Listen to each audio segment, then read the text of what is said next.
I never told my daughter about my $75,000 monthly income, even though she watched me clip coupons and shop at thrift stores her entire life. When she announced her engagement to David, a man from an affluent family, I decided to meet his parents exactly as they expected, a struggling single mother barely making ends meet.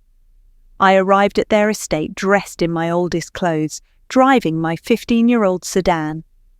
What happened during that weekend visit shattered their world in ways they never anticipated.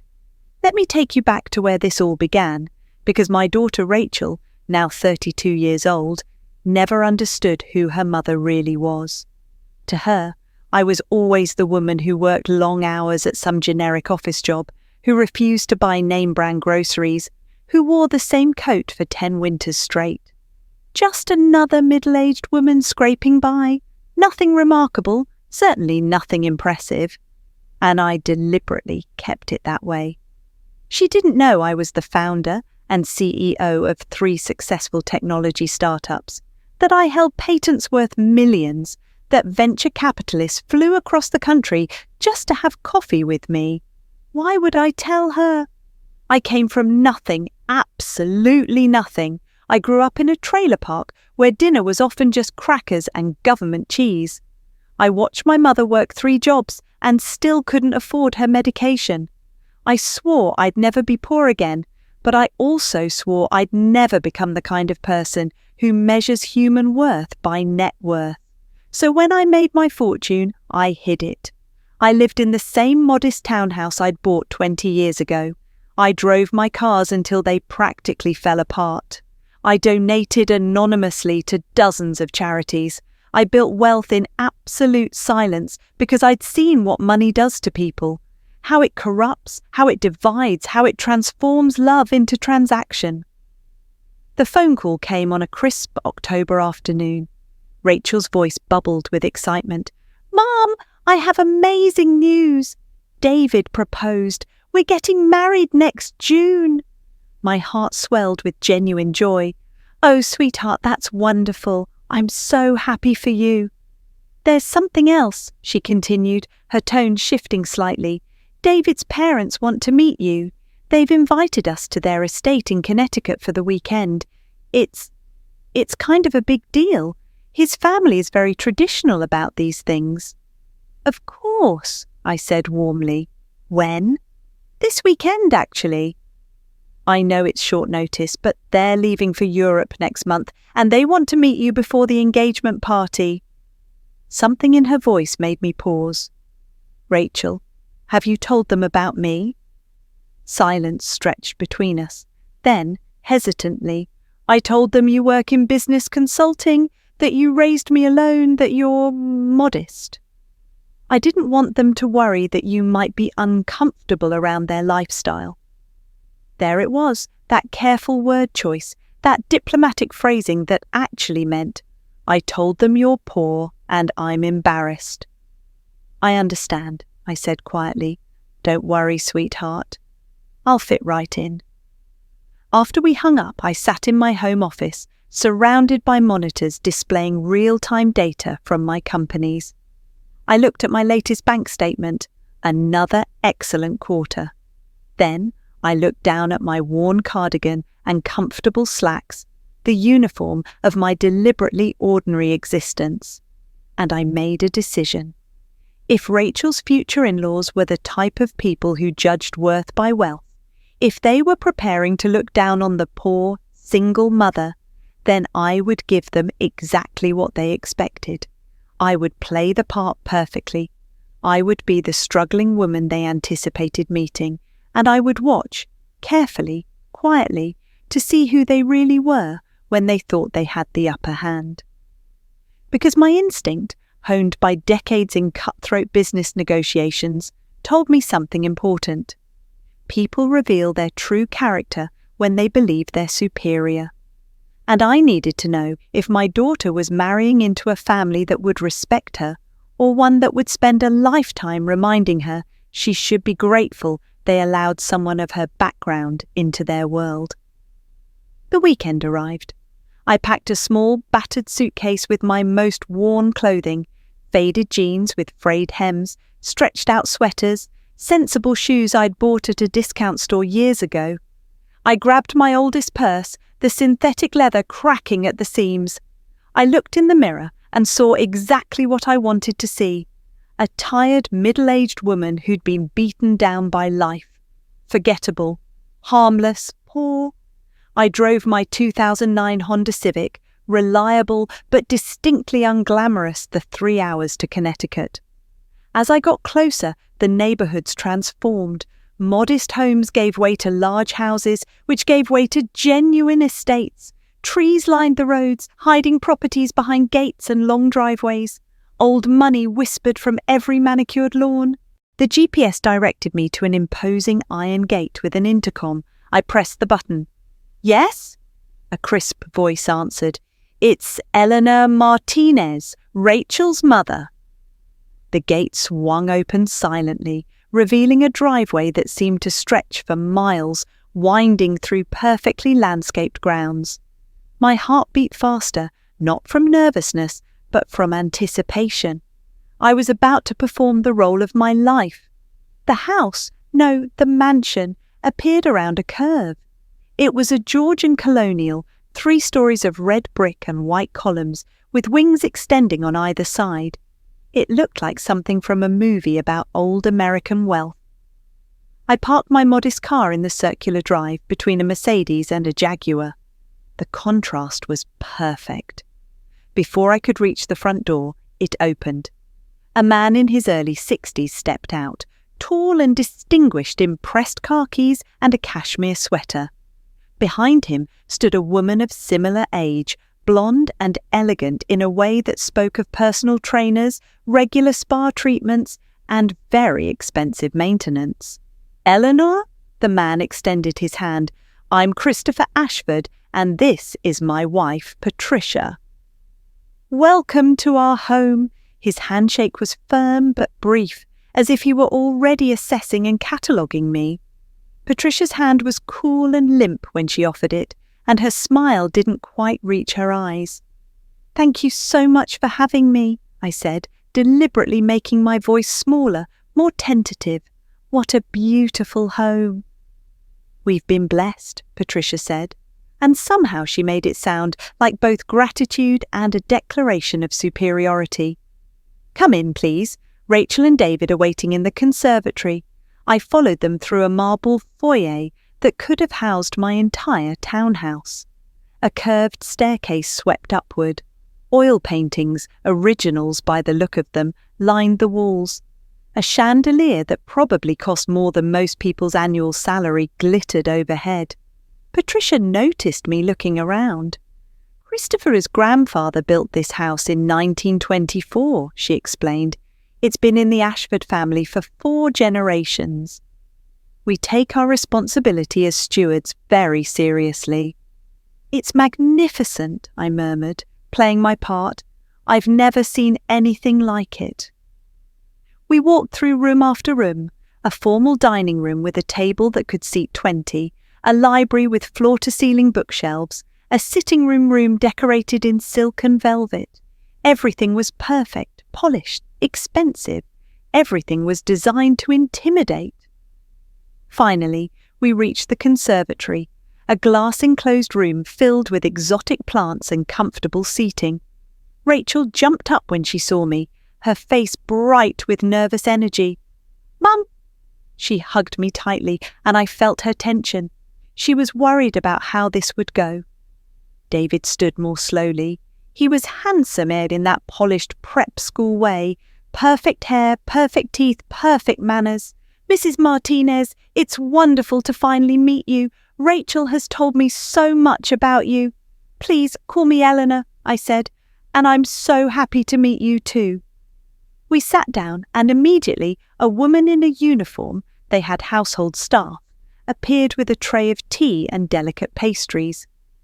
"Eleanor, tell us about yourself," Christopher said, settling into his chair like a king on a throne. "Rachel mentioned you work in business consulting." I wrapped my hands around the teacup, grateful for something to hold. "Oh, it's not very exciting. I work with small businesses, helping them with basic operations, bookkeeping, inventory management, that sort of thing, mostly mum and pop shops. Patricia's smile was sympathetic but condescending. How wonderful that you help small business owners. That must be very fulfilling, even if it's not particularly lucrative. It pays the bills, I said quietly. Or most of them anyway. And you raised Rachel all alone? Christopher asked. Her father wasn't in the picture? Rachel shifted uncomfortably, but I'd prepared for this question. He left when Rachel was 2. I haven't seen him since. How difficult that must have been, Patricia said, and her tone made it clear she thought it reflected poorly on me somehow, as if I'd failed to keep a man. Rachel is fortunate you were able to provide for her, even in modest circumstances. The phrase hung in the air. Modest circumstances. Translation: poverty. I nodded meekly. I did my best. Rachel always had what she needed. Of course, Patricia agreed, but her expression suggested my best was rather inadequate by her standards. David, darling, why don't you show Eleanor to her room? Dinner is at 7 sharp. We dress for dinner, she added, looking at my worn clothes with barely concealed dismay. I'm afraid I didn't bring anything fancy, I said apologetically. I don't really have occasion to dress up much. Patricia's smile was thin. I'm sure what you have will be fine. We're family now, after all. We don't stand on ceremony. Everything about the house screamed ceremony, but I just nodded gratefully. David led me upstairs to a guest room that was larger than my master bedroom at home. I hope you'll be comfortable here, he said. If you need anything, just pick up that phone and dial 0. Staff will help you. After he left, I sat on the edge of the ornate bed and looked around. The room was beautiful, antique furniture, fresh flowers, original artwork. But it felt like a museum, cold and impersonal. I pulled out my phone and checked my email.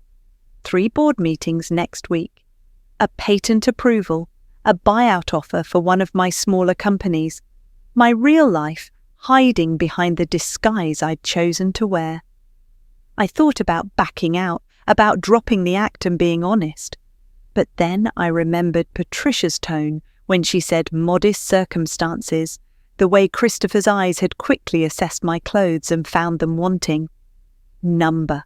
I needed to see this through. I needed to know what kind of people Rachel was joining herself to. Dinner was an ordeal. I changed into the best thing I'd brought, a plain navy dress from Target, worn but clean. When I came downstairs, I found everyone else in designer clothing. Patricia wore something that probably cost thousands. Rachel looked beautiful, but uncomfortable in a designer dress I suspected the Ashfords had bought her. We sat in the formal dining room, with Christopher at the head of the table and Patricia at the foot. I was placed halfway down between Rachel and David's younger brother Tyler, a 28-year-old hedge fund manager who barely acknowledged my existence. The meal was served by staff, course after course of food I couldn't even identify, plated like art.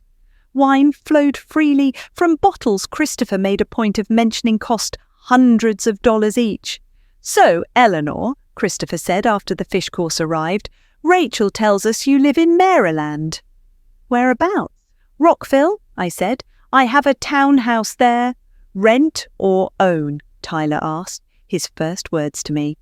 Own, I replied. I bought it about 20 years ago. Wise investment, Christopher said approvingly.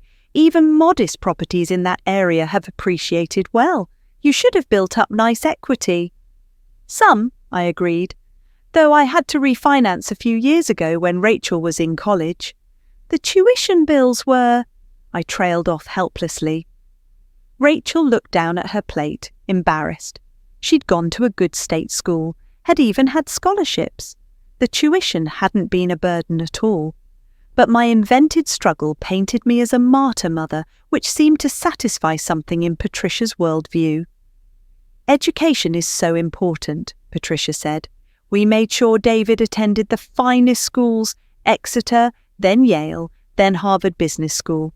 It's quite an investment, but one simply must give one's children every advantage. The implication was clear. I had failed to give Rachel those advantages. Rachel did wonderfully at University of Maryland, I said quietly. She made me very proud. State schools serve their purpose, Christopher said dismissively, though of course the networking opportunities aren't quite the same as at institutions like Yale. David shifted uncomfortably. Rachel is brilliant. Where she went to school doesn't define her. Of course not, darling, Patricia said smoothly. We're simply noting that different paths lead to different outcomes.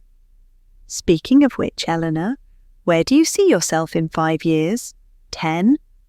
I blinked at the question. I don't understand. Your career trajectory, she clarified. Your financial planning, retirement savings. We want to understand the full picture since we'll be family soon. The audacity of the question stunned me, though I kept my expression confused and guileless. I suppose I'll keep working as long as I can. I don't have much saved for retirement. I've been more focused on getting by month to month.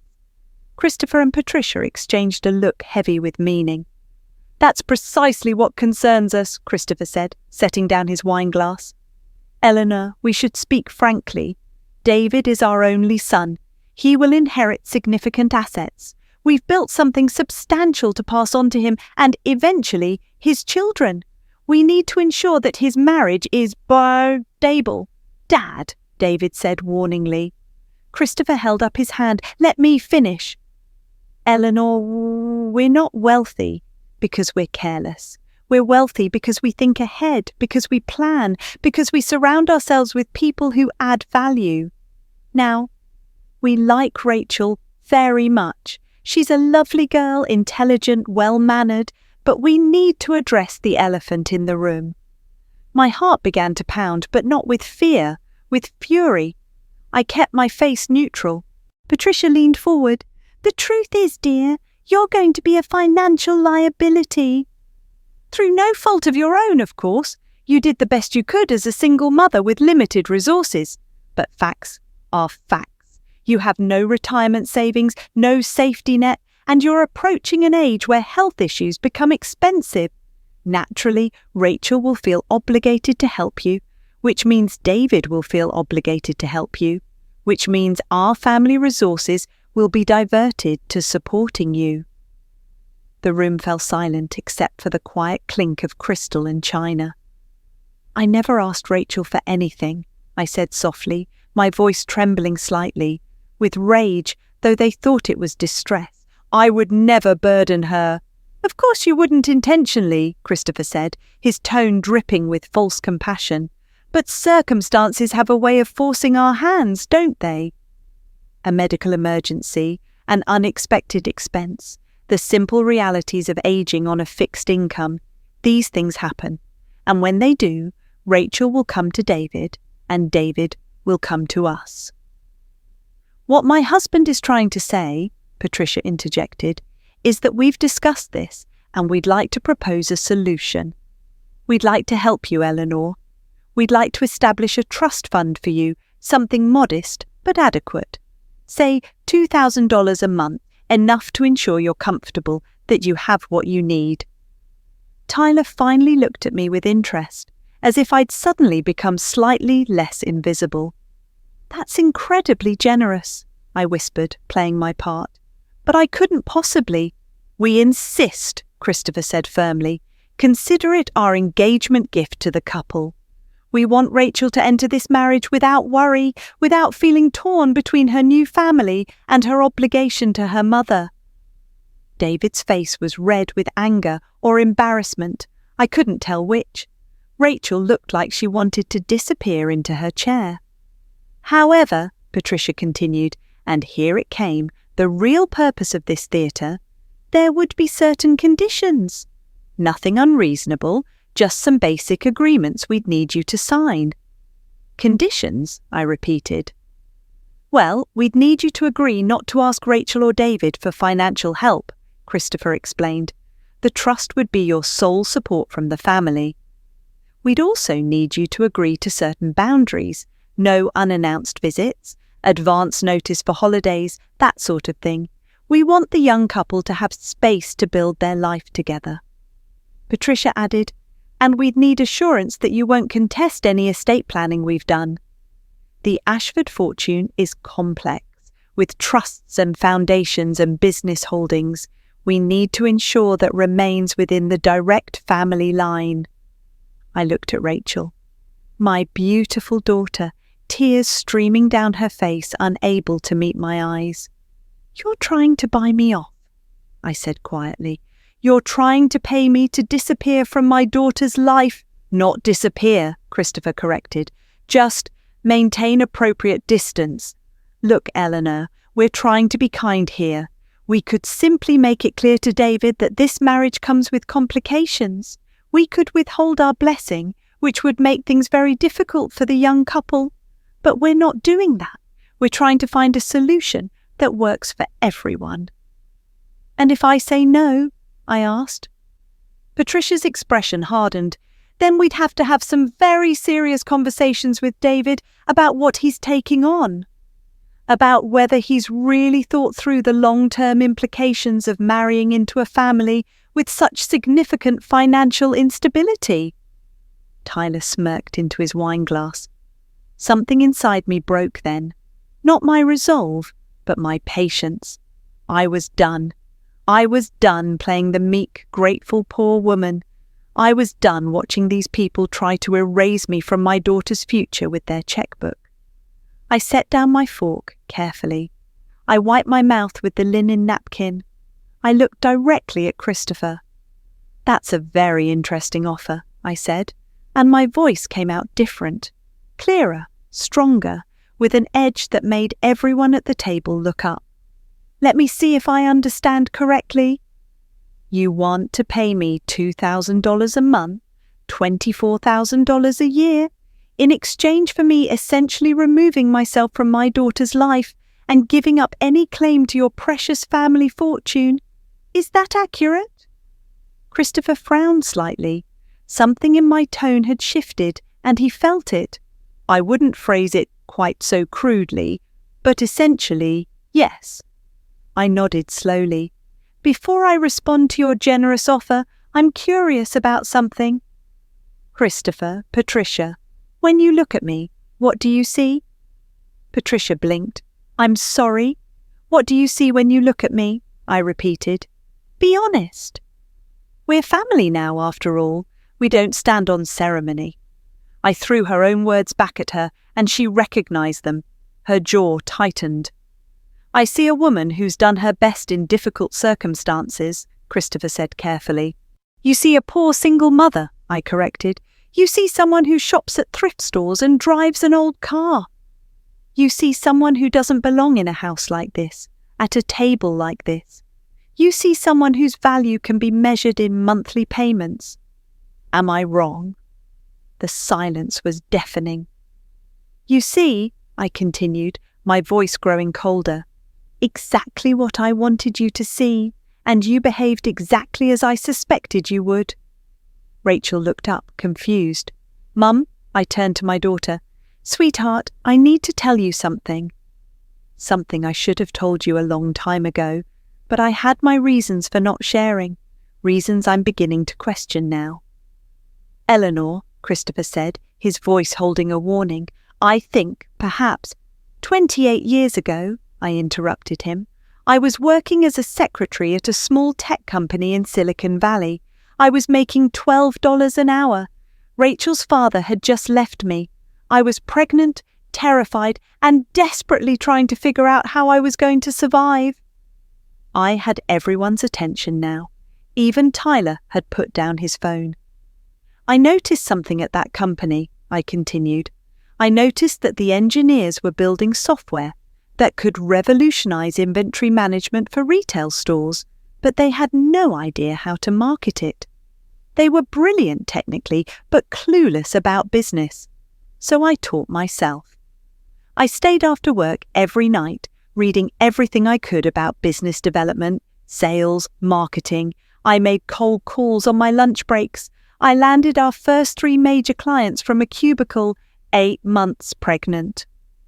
Patricia's expression had changed from condescending pity to confusion.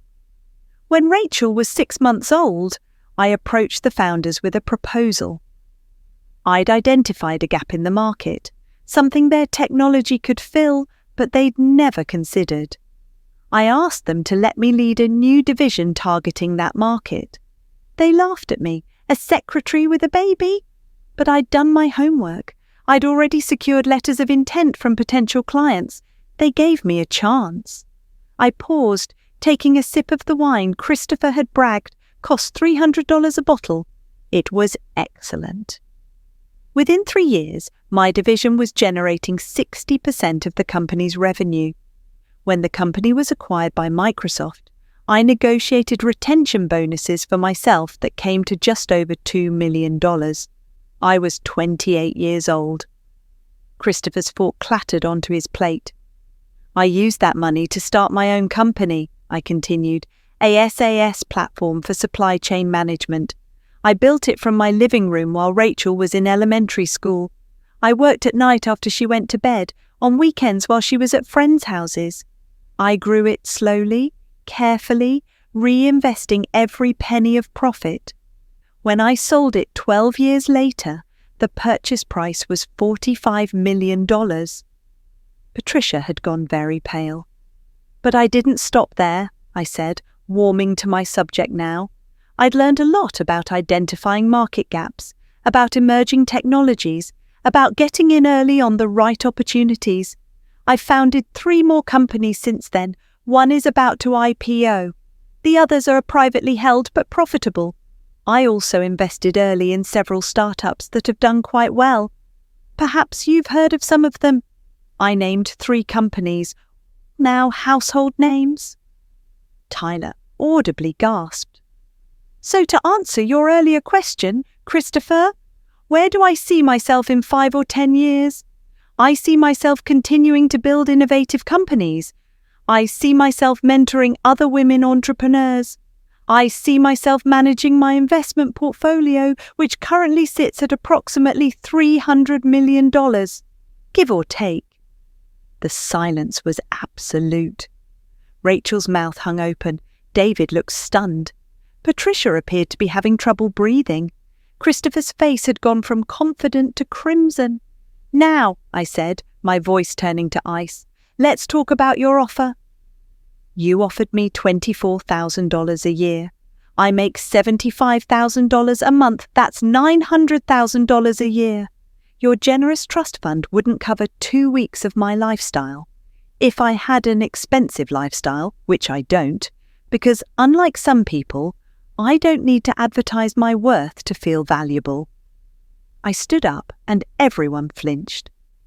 Let me tell you what I've observed this evening, I continued. I've watched you judge me based on my clothes. I've watched you condescend to me based on where my daughter went to college. I've watched you calculate my value based on what car I drive. And then, in a moment of breathtaking arrogance, you tried to buy me out of my daughter's life for less than I spend on charitable donations in a month. Patricia found her voice. This is absurd. If you really had that kind of money, we would have known. Rachel would have known. Rachel didn't know because I chose not to tell her, I said, looking at my daughter. I grew up in poverty, Rachel. Real poverty. The kind where you go to bed hungry, where you wear the same clothes until they're literally falling apart, where a dental emergency means you just don't go to the dentist. I swore when I made money that I would never let it define me. I would never become one of those people who thinks their bank account makes them better than others. I gestured around the opulent dining room. I wanted you to grow up normal. I wanted you to learn the value of work, to appreciate what you had, to judge people by their character and not their checking account balance. So yes, I hid my wealth, I lived modestly, I drove old cars and shopped at Target and acted like every penny mattered because I wanted you to grow up with values, not just valuables. Rachel was crying now, but I couldn't tell if it was from shock or relief or something else. But I made a mistake, I continued, my voice softening as I looked at her. I made the same mistake my mother made. I didn't prepare you for people like this. I gestured at the Ashfords. I didn't teach you how to recognize when someone was measuring your worth by their standards. I didn't show you what true class looks like versus what money looks like, and that's on me. I turned back to Christopher and Patricia. You will want to know what real poverty is. It's not driving an old car or shopping at discount stores. Real poverty is being so emotionally bankrupt that you can look at another human being and see nothing but a liability. Real poverty is being so spiritually empty that you think a trust fund can solve the problem of your own inadequacy. Real poverty is having everything and appreciating nothing. Christopher finally found his voice. How dare you come into our home? Your home? I interrupted. Your grandfather built this house. You've just been living in it. You've contributed nothing but continuation. I built my fortune from nothing, with a baby on my hip and no safety net, and I did it without inheriting a single penny or crushing anyone beneath me to get there. So don't you dare talk to me about homes or heritage or family legacy. I reached into my purse, my shabby worn purse, and pulled out my phone. I opened my banking app and turned it toward them. See that number? That's just one account. I have 12 others. Patricia looked at the screen and went white. Now, I said, putting the phone away, let's talk about conditions. You're right that we should have some agreements since we're going to be family. Here are mine. You will treat my daughter with respect. You will never, ever speak to her the way you spoke to me tonight. You will not use your money as a weapon or a tool for control.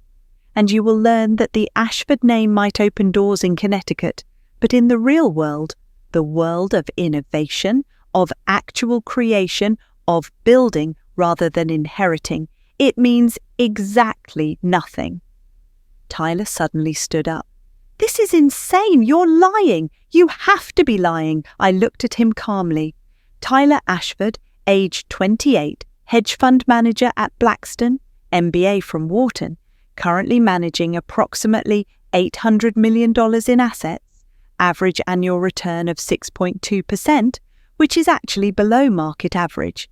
So you're basically getting paid for doing worse than a simple index fund would do. I know because my investment firm evaluated your fund last year and decided your performance didn't justify your fees. We passed. Tyler sat back down, looking like he'd been slapped. Would you like me to keep going? I asked the table. Would you like me to detail every assumption you made tonight, every condescending comment, every moment where you looked at what you thought was a poor woman and decided she was less than human? Because I remember all of it. I stored every word. David finally spoke, his voice shaking. Mrs. Martinez, Eleanor, I am so sorry. I had no idea they were going to... You had every idea, I corrected him, though not unkindly. You knew exactly who your parents are. You've watched them do this your whole life. The only difference is that usually their victims really are vulnerable. Usually the people they crush with their checkbooks can't fight back. But I can.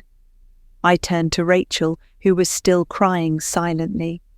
Sweetheart, I need you to listen to me very carefully. I love you more than anything in this world. That's why I hid my wealth, not because I was ashamed of it, but because I wanted you to become your own person before you knew. But I see now that I was protecting you from the wrong thing. I should have been teaching you how to recognize people who would treat you like a commodity.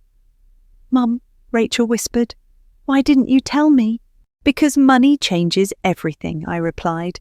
Every relationship, every friendship, every dynamic. I wanted you to know who loved you, for you, not for what they thought they could get from you. I wanted you to choose a partner who valued you, not your potential inheritance. And now I need to know, I looked at David. Are you one of the good ones, or are you your parents' son? David stood up slowly. He looked at his parents, then at Rachel, then at me. I'm not my parents, he said quietly. I didn't know about any of this. I promise you, I didn't know they were planning to offer to... He couldn't even finish the sentence. But you weren't surprised, I pointed out, when they started questioning me about my finances, about my retirement, about my future. You looked uncomfortable, but not shocked. This is who they are, David. The question is, who are you? He was silent for a long moment. Then he turned to his parents. What you did tonight was unforgivable. You tried to buy off Rachel's mother. You tried to erase her from our lives. You measured her worth in dollars and found her wanting, except you were wrong. You were wrong about everything. David, Christopher began, but his son held up his hand. I'm not finished. You've spent my entire life telling me that the Ashford name means something, that we have a responsibility to uphold certain standards.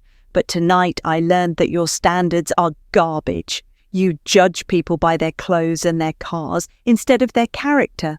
You tried to pay someone to disappear instead of just treating them with basic human respect. Patricia found her voice sharp with anger.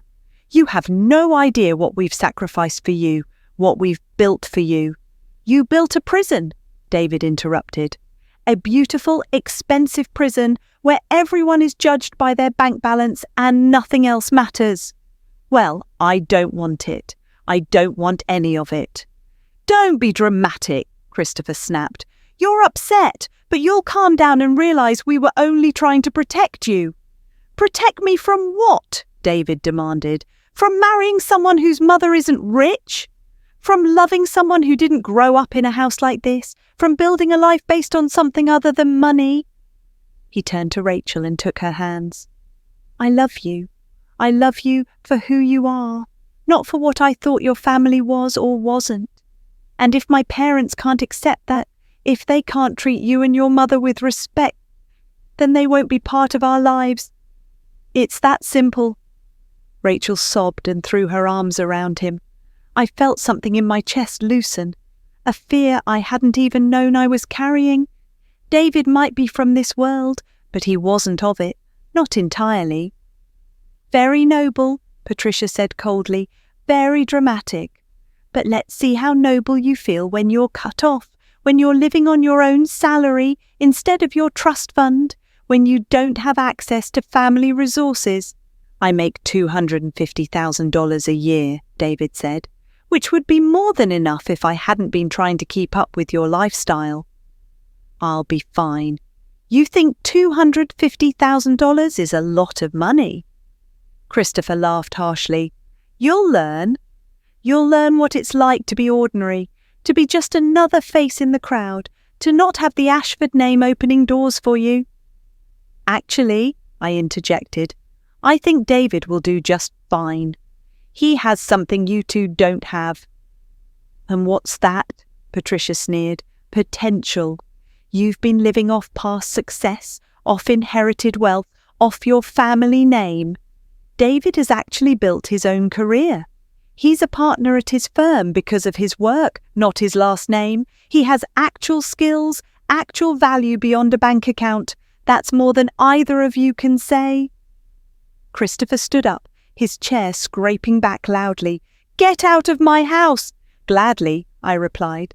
But first, I have one more thing to say.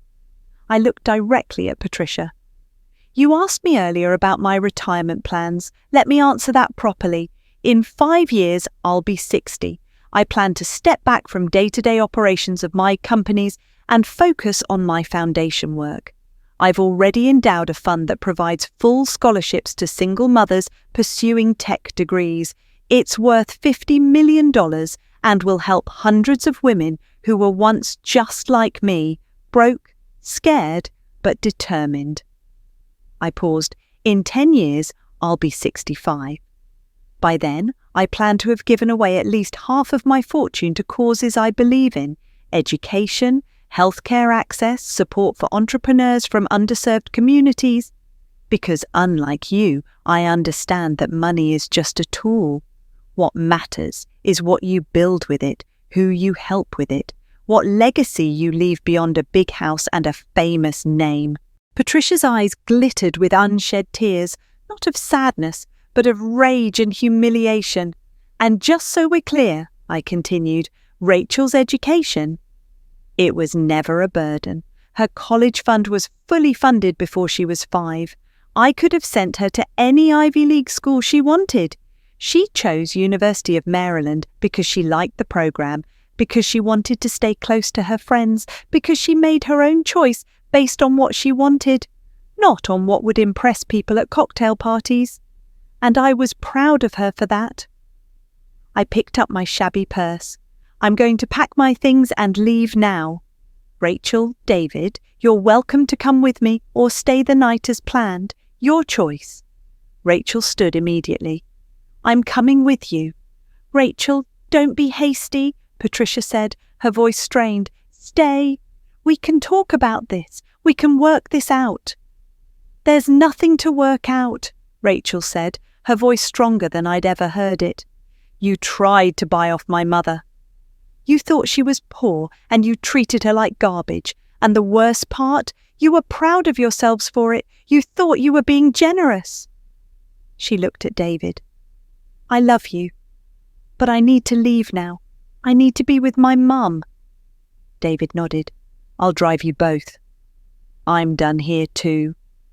We walked out together through that museum of a house, past the perfect rooms and expensive artwork, past the staff who pretended not to notice the drama.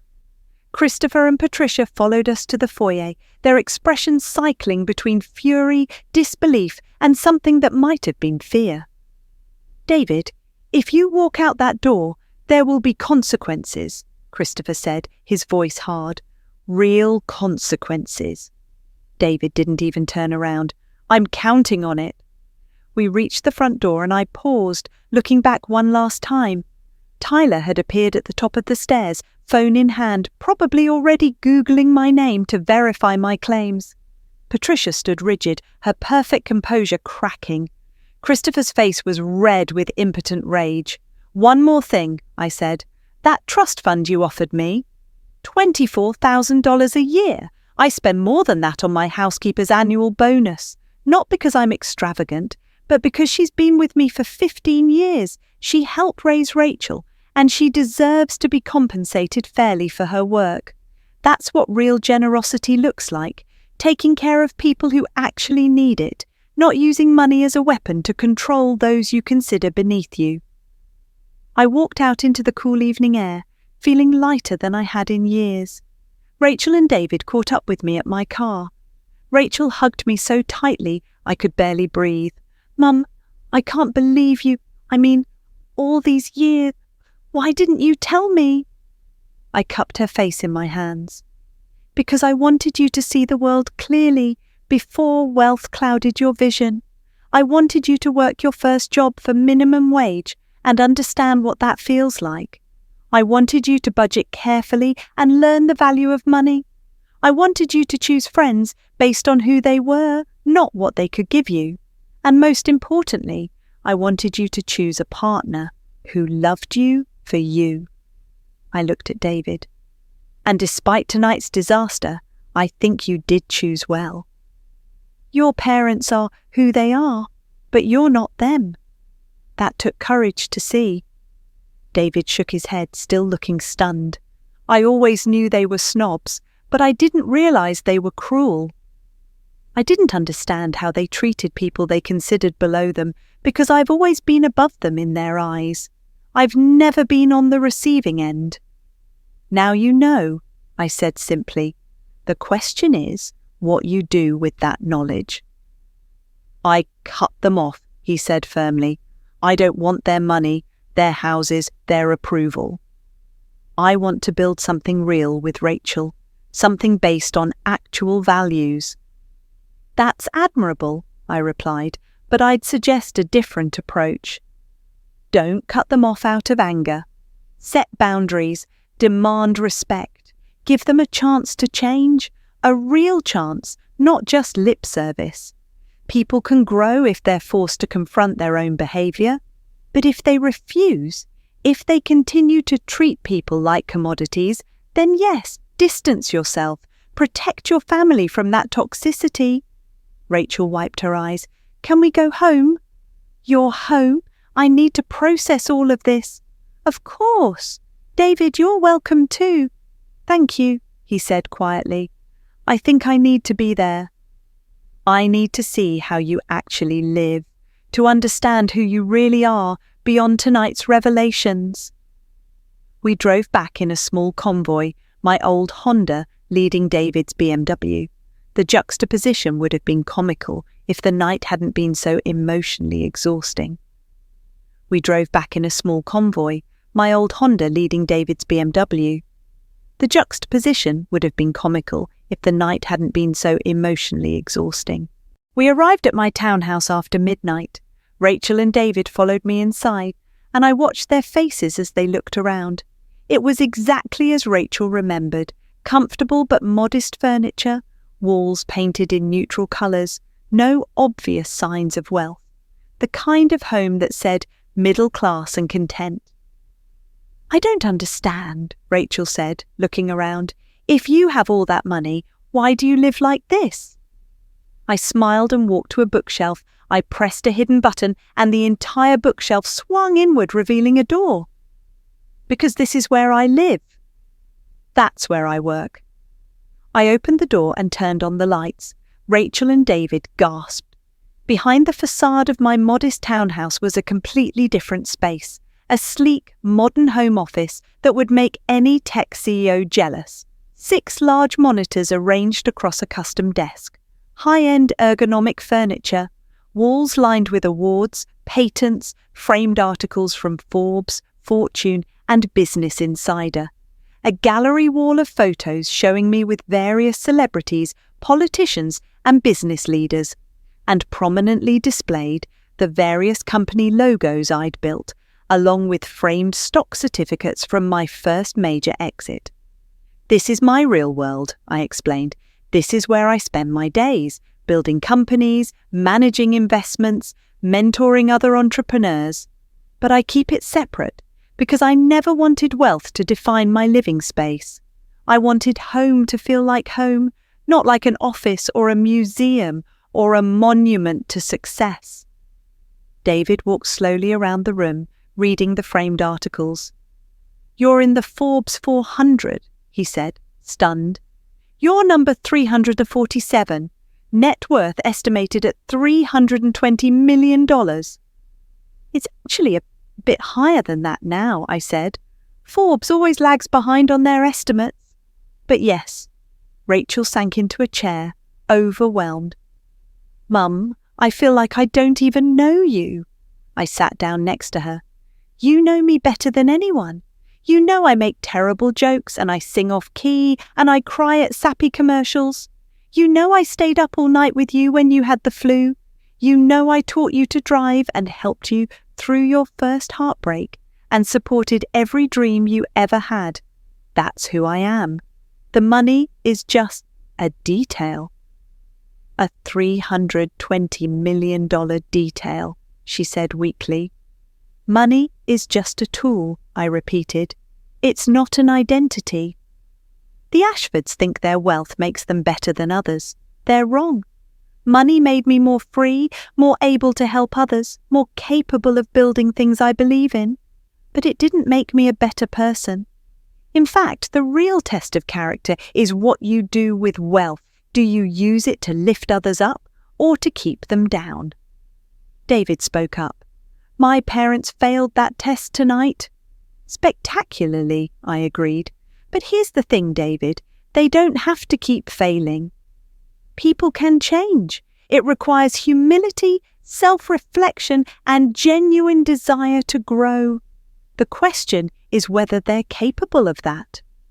I don't know if they are, he admitted. I've never seen them back down or admit they were wrong about anything. Then they'll lose their son, I said simply, and eventually they'll lose their grandchildren. Because you can't build real relationships on a foundation of control and contempt. It doesn't work. We talked for hours that night. I told Rachel stories about building my first company, about the mistakes I'd made, about the times I'd failed and had to start over. I showed them my foundation's work, the scholarship recipients who sent me letters and photos. I explained my investment philosophy, backing companies led by women, minorities, and people from disadvantaged backgrounds, because I understood what it meant to be underestimated. I've been playing a long game, I explained, not just with building wealth, but with understanding how to use it responsibly. The Ashfords inherited their money and spent their lives protecting it, hoarding it, using it as a barrier between themselves and people they consider lesser. I built my money from nothing, and I've spent my life trying to create opportunities for others to do the same. As dawn broke, Rachel looked at me with new eyes. I understand why you did it now, hiding your wealth, I mean. And I'm not angry. But Mum, going forward, can we be honest with each other about everything? Absolutely, I promised. No more secrets.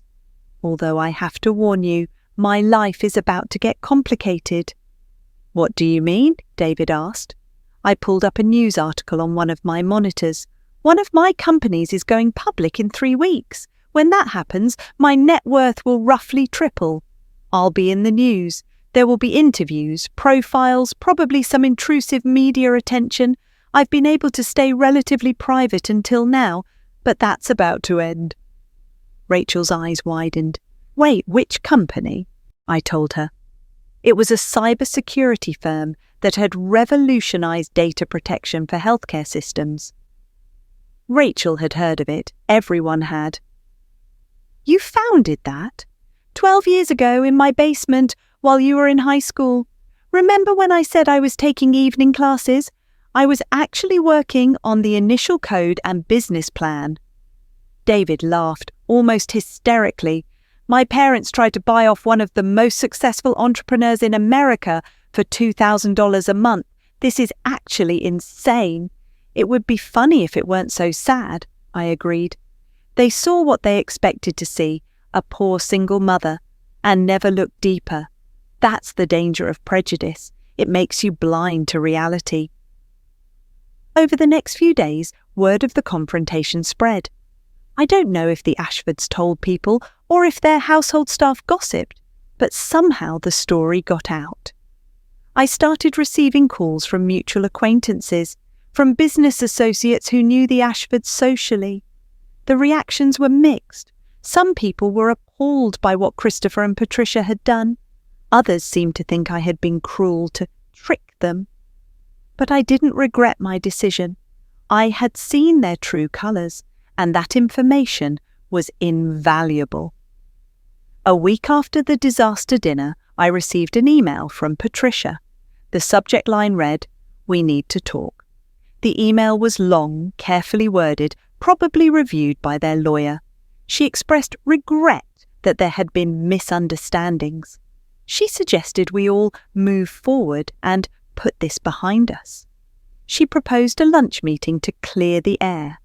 Notably absent, any actual apology, any acknowledgement of wrongdoing, any hint that they understood why their behaviour had been offensive. I forwarded the email to Rachel. "Your call," I wrote. "They're your future in-laws. I'll support whatever you decide." Rachel's response came quickly. "Not yet. Maybe not ever. They need to do better than this." I was proud of her for that. 2 weeks later, Christopher sent a different kind of message, a formal letter from his attorney inquiring about my intentions regarding the Ashford family and requesting that I refrain from disparaging the Ashford name in public or private conversations. I had my own attorney send a response. Ms. Martinez has no intention of discussing private family matters publicly. However, she reserves the right to be truthful if directly asked about her experiences. She suggests that if the Ashford family is concerned about their reputation, they should consider treating people with respect in the future. The legal posturing was absurd, but it told me everything I needed to know. They weren't sorry. They were scared. scared of what I might say, scared of how they'd look if the story got out, scared of losing control of the narrative. The IPO happened on a Thursday morning. I rang the opening bell at NASDAQ, standing on the platform with my executive team. The cameras flashed. The stock opened at $47 and closed the day at $63. My stake was now worth approximately $580 million. That evening, my phone exploded with messages. Congratulations from colleagues, interview requests from every major business publication. And one text that surprised me, from Tyler Ashford. Congratulations on the IPO. I was wrong about you. For what it's worth, I'm sorry. I stared at the message for a long time before responding. Thank you. That took courage to send. His reply came immediately. My parents are wrong about a lot of things. I'm starting to see that. I'd like to take you to lunch sometime. I want to learn from you how you built what you built, if you're willing to teach someone who was an asshole to you. I smiled. Maybe there was hope for the younger generation after all. I'd be happy to, I wrote back. Everyone deserves a second chance. The media attention was intense but manageable.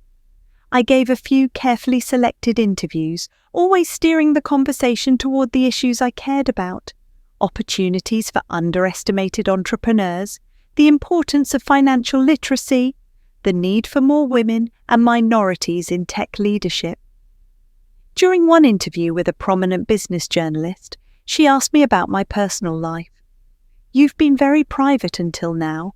Can you tell us about your family? I thought carefully before answering. I have a daughter who I'm incredibly proud of.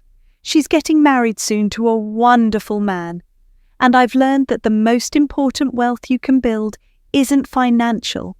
It's the relationships you nurture, the values you pass on, the positive impact you have on others' lives. Your daughter must be proud of your success, the journalist said. I hope she's proud of how I achieved it, I replied, not just what I achieved. There's a difference. A month after the IPO, Rachel and David came to visit.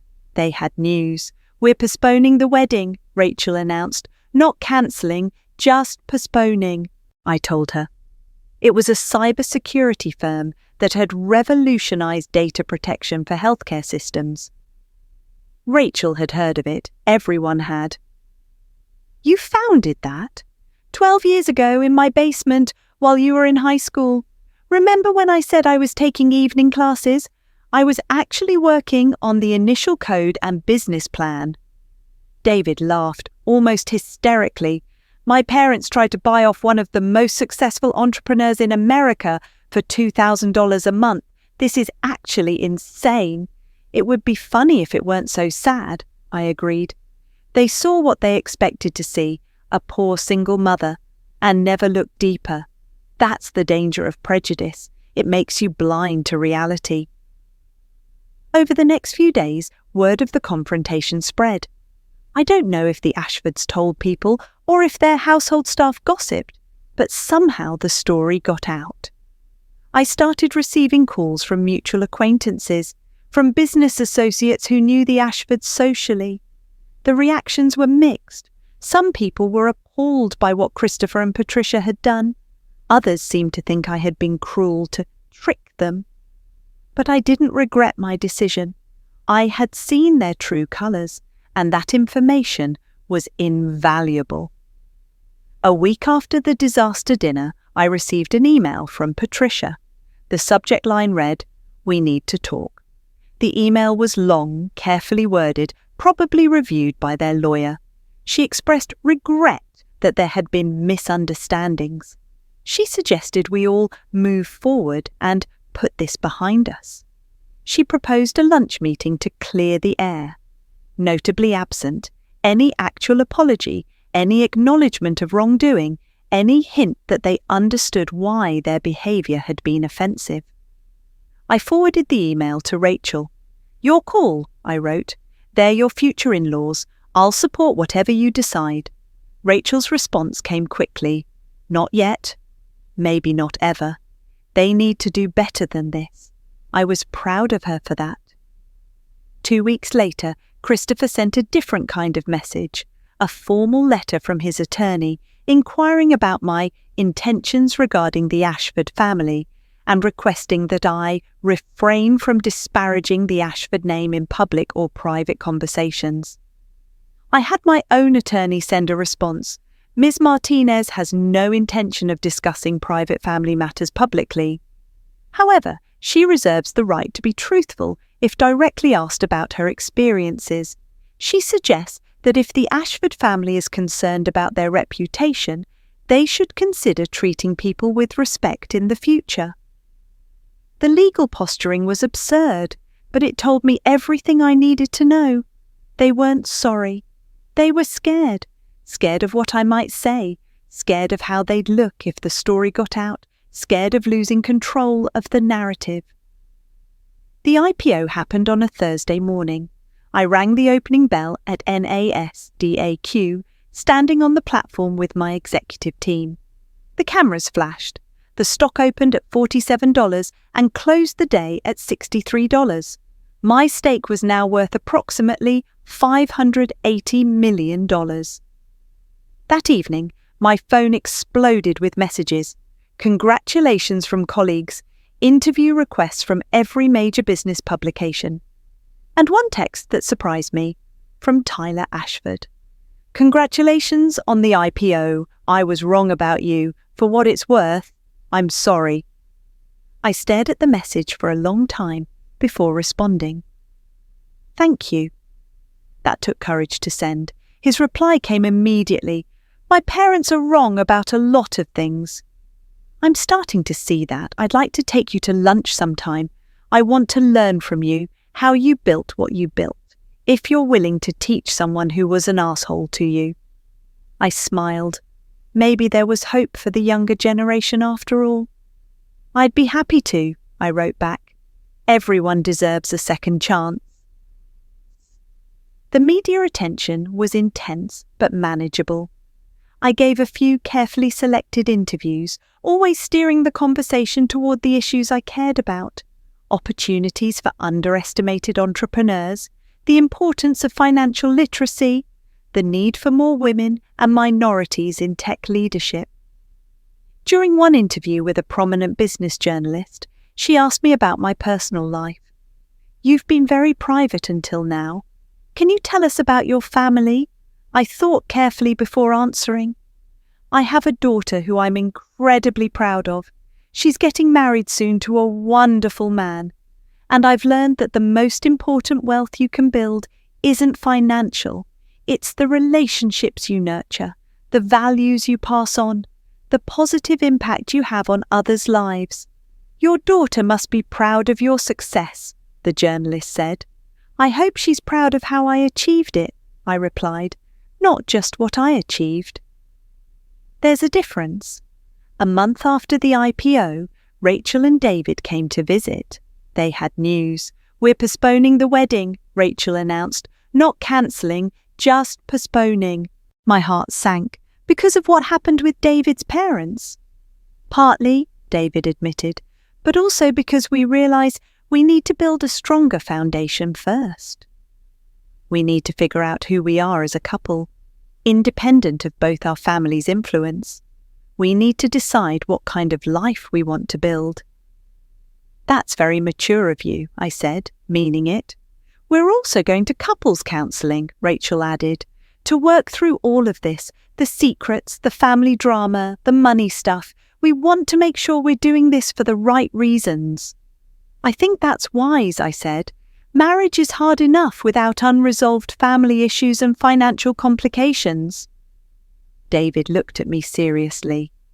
Can I ask you something? Of course. Do you think my parents will ever change? Do you think they're capable of becoming better people? I considered the question carefully. I think everyone is capable of change, but not everyone is willing to do the work. Real change requires admitting you were wrong, examining your beliefs, and choosing to behave differently, even when it's uncomfortable. Most people would rather protect their ego than grow as human beings. That's what I'm afraid of, he said quietly. But here's the thing, I continued. You can't control whether they change. You can only control your own boundaries, your own choices, your own response to their behavior. And you've already shown you're capable of standing up to them, of choosing what's right over what's comfortable. That's huge. Rachel squeezed his hand. We're going to be okay, with or without his parents' approval. You are, I agreed, because you have something they don't, a genuine partnership based on mutual respect and love, not control and obligation. Over the following months, I watched Rachel and David work on their relationship. They moved into a modest apartment, well within their means. They made a budget and stuck to it. They volunteered together at a homeless shelter. They were building something real. The Ashfords reached out periodically, always with the same carefully worded non-apologies, always trying to smooth things over without actually addressing what they'd done wrong. Each time, Rachel politely declined their overtures. I told them I'm open to rebuilding the relationship, she explained to me, but only if they're willing to acknowledge how they treated you and commit to doing better. So far, they keep trying to skip past that part. Stay strong, I advised. Don't let them convince you that you're being unreasonable for expecting basic respect and decency. 6 months after the disastrous dinner, I received an unexpected visitor. Patricia Ashford showed up at my office, my real office, at the headquarters of my main company. My assistant buzzed me. There's a Patricia Ashford here to see you. She doesn't have an appointment, but she says it's important. I was tempted to send her away, but curiosity won. Send her in. Patricia entered my corner office slowly, looking around at the floor-to-ceiling windows overlooking the city, the modern furniture, the awards and recognitions lining the walls. She looked smaller somehow, less imposing than she had at her estate. Eleanor, she said, thank you for seeing me. I'm curious why you're here, I replied, not inviting her to sit. She stood awkwardly for a moment, then spoke. I came to apologize. A real apology, not the carefully worded ones my lawyer drafted. That surprised me. I'm listening. Patricia took a shaky breath. That night at dinner, when we offered you money to distance yourself from Rachel, it was cruel, it was wrong, it was based on assumptions and prejudices that I'm ashamed of now. She paused, and I could see this was genuinely difficult for her. I've spent the last 6 months talking to a therapist, she continued, working through why I behave the way I do, why I measure people by their wealth, why I use money as a tool for control, and I've realized something awful. I've become the person I once feared and hated. What do you mean? I asked, my curiosity genuinely piqued now. Patricia sat down without asking, and I let her. I grew up poor, Eleanor. Not as poor as Christopher, but close. My father was an alcoholic who couldn't keep a job. My mother cleaned houses, we wore donated clothes and ate at soup kitchens. I was humiliated every day of my childhood. And when I met Christopher, when his businesses started succeeding, when we climbed into this world of wealth and privilege, I swore I would never be looked down on again. She looked at me with tears in her eyes. But somewhere along the way, I became the person doing the looking down. I became the person making others feel small and worthless. I became everything I once hated. I sat down across from her. That's a significant realization. My therapist asked me what I was so afraid of, Patricia continued, why I needed to maintain this hierarchy where we were at the top and everyone else was below. And I finally understood. I'm terrified of going back. I'm terrified that if I admit other people have value beyond their bank accounts, it somehow diminishes my own worth, as if worth is a limited resource instead of something infinite. Worth isn't a competition, I said quietly. Someone else's value doesn't diminish yours. I know that intellectually now, she said, but unlearning 40 years of defense mechanisms isn't easy. I'm trying, though. I'm really trying. Why come here? I asked. Why now? Because I've lost my son, she said simply. David barely speaks to us. He's civil but cold, and Rachel won't see us at all, and I understand why, I really do. But I'm watching them build this beautiful life together, and I'm not part of it. I'm missing everything, and it's my own fault. She wiped her eyes. I'm not here to ask you to fix it. I know I have to earn my way back into their lives. I'm here because I owed you a real apology, face to face, with no lawyers or excuses. What we did to you was unforgivable, and if you never forgive us, I understand. But I needed you to know that I see it now. I see what we did, and I'm sorry. I studied her for a long moment. The proud, condescending woman from that dinner was gone. In her place was someone vulnerable, broken, trying to rebuild. I appreciate you coming here, I finally said, and I believe you're sincere. But Patricia, I'm not the person you need to apologize to. Not really. I'm fine. I was never actually hurt by your opinion of me because I always knew my own worth. The person who needs your apology is the woman you were 30 years ago. The poor girl who cleaned houses and wore donated clothes. You need to make peace with her. Patricia looked confused. You've been trying to erase her, I explained, to prove she never existed, to bury her under expensive clothes and jewellery and a big house. But she's still there, and she's still hurting. Until you accept her, until you honour what she survived and learned, you'll keep trying to prove your worth by diminishing others. Patricia was crying openly now.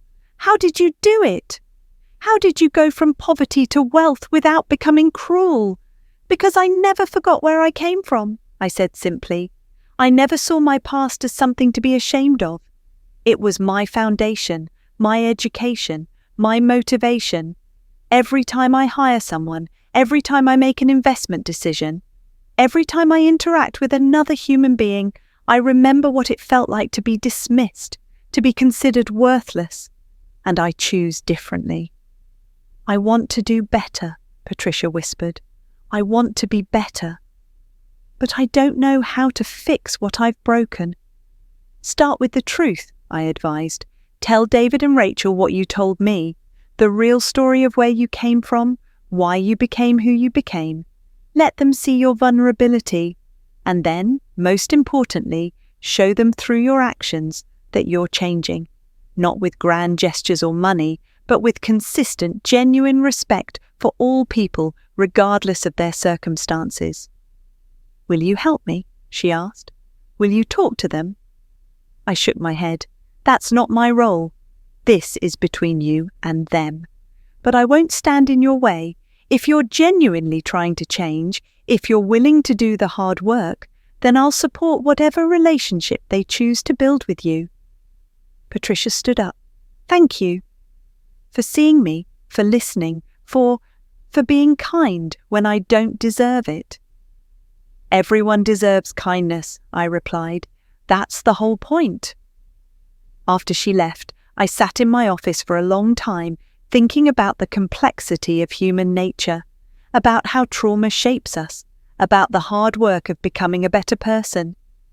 I called Rachel that evening and told her about the visit. She was quiet for a long moment. Do you think she means it? She finally asked. I think she's trying, I said carefully. Whether she succeeds is another question. Change is a process, not an event, but I believe her pain is real and her desire to do better is genuine. I don't know if I can forgive her, Rachel admitted. Not yet. You don't have to, I assured her. Forgiveness isn't required.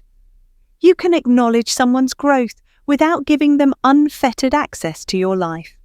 Boundaries are healthy. When did you get so wise? She asked, a smile in her voice. "I've always been wise," I replied. "You just didn't know I was rich enough for people to call it wisdom instead of opinion." She laughed, and the sound filled me with joy. A year after the disastrous dinner, Rachel and David got married. It was a small ceremony, just close friends and family. Christopher and Patricia were invited, and they came, but they sat quietly in the back and didn't try to take over or make demands. At the reception, Patricia approached me carefully. "Eleanor, thank you for not opposing our presence today."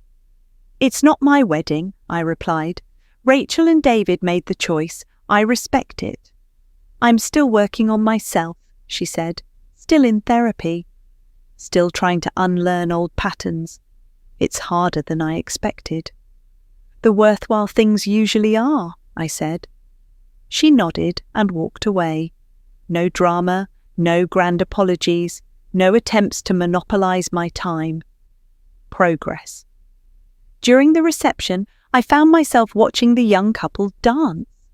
They were radiant, not because of the beautiful venue or the expensive flowers, but because they had built something real. They'd weathered the storm of family drama and emerged stronger. David's brother Tyler approached me. "Mind if I sit?" "Please." We sat in comfortable silence for a moment, watching the celebration. "I've been following your career," he said, "reading about your companies, your foundation, your investment philosophy. You're doing incredible work." "Thank you." "I wanted you to know I left my hedge fund job. I'm starting my own venture capital firm focused on funding minority-owned businesses. I'm trying to use what I learned from you, that success isn't just about returns, it's about the impact you make." I looked at him with surprise and approval. "That's wonderful, Tyler. What made you decide to change directions?" He smiled ruefully. "Meeting you, honestly. Seeing how my family treated you, and then learning who you really were, it was like scales falling from my eyes. I realized I'd been living in this bubble where money was the only measure of worth, and it was making me hollow. So I'm trying something different." "I'm glad," I said sincerely. "The world needs more people willing to invest in potential rather than just proven commodities." "Will you consider being an advisor to my firm?" he asked. "I know I don't deserve your help after how I behaved, but I'd be honored to learn from you." I considered his request. "On one condition, you pay it forward. For every successful exit you make, you fund 10 more startups led by people who look nothing like the typical Silicon Valley founder." "Deal?" "Deal," he agreed, shaking my hand.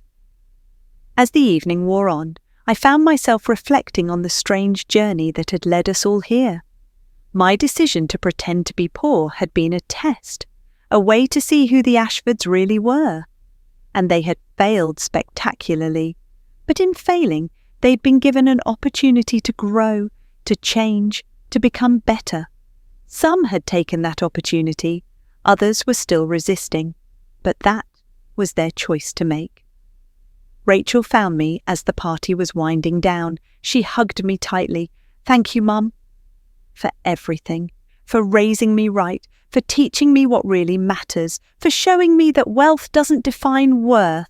"You figured that out on your own," I said. "I just tried not to get in your way." "No," she insisted. "You did more than that. You lived it. Every single day you showed me through your actions what it means to have character, to have integrity, to use whatever resources you have, time, money, skills, to lift others up.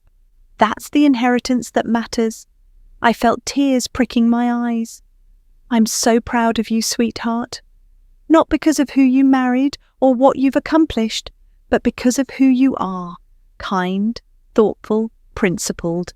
You're exactly the person I hoped you'd become." We stood together, mother and daughter, watching the celebration continue around us. And I realized that this connection, this love, this mutual respect, this was the real wealth I'd built. Everything else was just numbers in an account. The next morning, as I drove home from the wedding venue, I passed a family struggling with a broken-down car on the side of the road. Without thinking, I pulled over. "Need help?" I called out. The father looked embarrassed. "Car won't start." I called a tow truck, but they said it'll be 2 hours. I looked at the family, 2 young kids in the back seat, a tired-looking mother trying to keep them entertained. I remembered being that family, stranded and helpless, and hoping someone would care enough to help. "Where are you heading?" "Just into town, about 15 miles. "Get in my car," I said. "I'll drive you." "We can come back for the car later." The father hesitated. "We couldn't impose—" "It's not an imposition," I interrupted gently. "We all need help sometimes. It's my pleasure." As I drove them home, the mother asked what I did for a living. "I work in technology," I said simply. "Help companies grow." "That must be nice," she said wistfully. "My husband and I both work 2 jobs, but we still barely make ends meet. Sometimes I wonder if we'll ever get ahead." I thought about giving them money, but something stopped me. Money would help in the short term, but it wouldn't change their fundamental situation. "Do you mind if I ask what kind of work you do?" I asked. Over the next 15 minutes, I learned that she was a talented graphic designer working retail jobs because she couldn't get a break in her field. He was a programmer who'd never finished his degree and was stuck in manual labour. By the time I dropped them off, I'd offered them both positions at one of my companies, her in the marketing department, him in IT, with a mentorship program to help him advance. Salaries that would actually support their family, benefits that would give them security. They stared at me in disbelief. "Why would you do this for strangers?" "Because someone did it for me once," I said, though it wasn't entirely true. No one had helped me. I'd clawed my way up alone, but I'd spent my entire adult life wishing someone had. And because I can, that's the only reason I need. As I drove away, I thought about the Ashfords, about their belief that wealth made them superior, that poverty was a personal failing, that helping others somehow diminished their own worth. They were wrong about everything. Real wealth wasn't about how much you accumulated. It was about how much you gave away, how many lives you improved, how much lighter you made someone else's burden. Real power wasn't about control. It was about empowerment, about lifting others up, about creating opportunities where none existed before. Real success wasn't measured in dollars. It was measured in the positive impact you had on the world, in the love and respect you earned, in the legacy you left behind. I had built a fortune, but more importantly, I had built a life of meaning, of purpose, of connection. I had raised a daughter who understood what really mattered. I had helped countless others climb the ladder I'd once struggled to ascend. I had used my resources to create change. That was the inheritance I was proudest of. Not the money, not the companies, not the awards or recognition. The knowledge that I had made a difference. That I had stayed true to myself, despite having every opportunity to become someone else. That I had proved wealth and character could coexist. If you worked at it, if you never forgot where you came from, if you remembered that everyone deserves dignity and respect. The Ashfords had taught me something valuable that night at their estate. They had shown me what I never wanted to become. They had reminded me why I'd hidden my wealth for so long, because money changes how people see you, how they treat you, how they measure your worth. But they had also taught me that hiding wasn't the answer.